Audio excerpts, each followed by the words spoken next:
सैयद तमजीद हैदर भी हमारे साथ जुड़े हैं, पूर्व पीआरओ हैं ईरान उच्चायोग के। तमजीद साहब, यहाँ पर जिक्र इस बात का हो रहा है कि ये कितना बड़ा हमला था और इसका कितना असर वहाँ पर हुआ है। कुछ तस्वीरें हमने यहाँ पर देखी हैं जो हवा में कुछ चमक दिखाई दे रही है, वो ड्रोन थे या मिसाइल थी, ये बात हो रही है। आप आई विटनेस भी हैं, ज़रा बताइए कि क्या आपने वहाँ पर देखा, क्या वाकई में हुआ था और कितना नुकसान होने की खबर है वहाँ पर?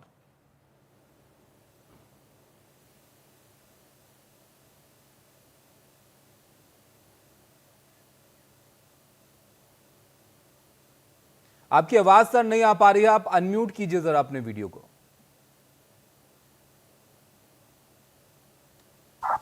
जी सॉरी, अभी मेरी आवाज क्लियर है आपको?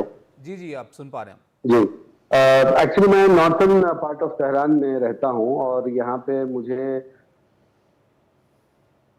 सुबह कुछ ईरान के टाइम 3 बजे से ये खबर मिली कि मुझे तो कोई आवाज़ सुनाई नहीं दी, लेकिन हमारे जो दोस्त हैं जो वेस्टर्न पार्ट ऑफ तेहरान में ज़िंदगी करते हैं, उनसे खबरें आई थी कि उन्होंने एक्सप्लोजन सुनी हैं और बाद में ये हमें पता चला कि वो एक्सप्लोजन जो है जो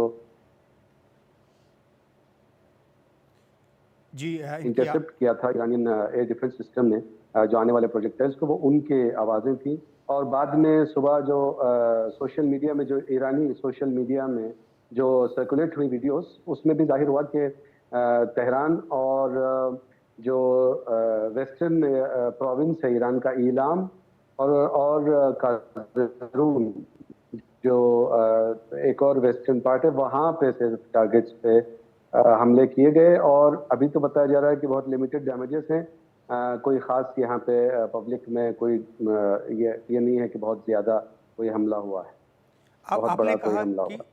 आपने कहा कि आपको धमाकों की आवाज़ सुनाई नहीं पड़ी। जो रिपोर्ट्स आ रही हैं, मीडिया रिपोर्ट्स, उसमें ये कहा गया कि 3.5 घंटे तक ये जो हमले का सिलसिला है वो चला है और इन 3.5 घंटों में 3 चरणों में हमला किया गया है।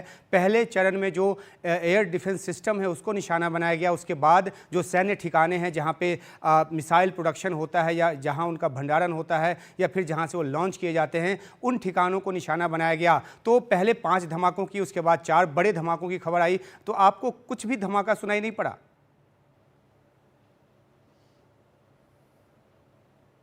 जैसे कि मैं आपको बताना चाहता हूं कि जो वेस्टर्न मीडिया बताता है या खुद जो इस्राएली मीडिया बताता है, उस पर ज्यादा ना जाएं तो बेहतर है, क्योंकि यहाँ पे हम लोग रहते हैं, यहाँ पे हम लोग आई विटनेस हैं और यहाँ पे और भी बहुत सारे इंडियन जो हमारे दोस्त अहबाब जो बिजनेसमैन हैं, जो स्टूडेंट्स रहते हैं, ये सब बहुत ज्यादा एविडेंट है कि कोई खास ना कोई एक्सप्लोजन सुनाई दिया। मुझको तो सुनाई नहीं दिया, लेकिन हमारे जो दोस्त कहते हैं उनको सुनाई दिए, लेकिन बहुत ही लिमिटेड थे और कोई खास उसका असर दिखाई नहीं दिया।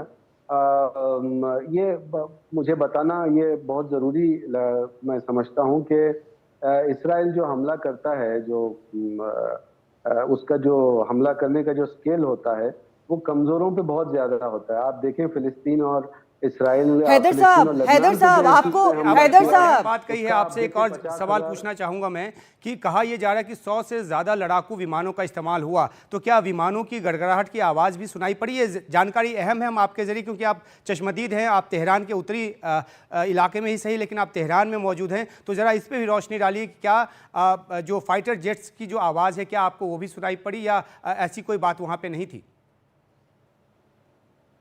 नहीं, बिल्कुल ऐसी कोई बात नहीं थी, कोई फाइटर जेट्स नहीं थे, कोई प्लेन्स नहीं थे। ये सिर्फ कुछ ड्रोन्स के आने की आशंका बताई जा रही है और कुछ प्रोजेक्टाइल्स के हमले करने की। और इजरायली मीडिया को देखें तो उन्होंने कहा कि 20 साइट्स पे अटैक हुआ है, लेकिन जो ईरानियन एयर डिफेंस के जो कमांडर हैं, उन्होंने आज सुबह ये ऐलान किया है कि 3 साइट्स पे पूरे ईरान में, एक तो वेस्टर्न पार्ट ऑफ तेहरान, एक वेस्टर्न पार्ट जो प्रोविंस है ईलाम, और एक और प्रोविंस है, वहां पे सिर्फ हमला हुआ है और कोई खास एयरप्लेन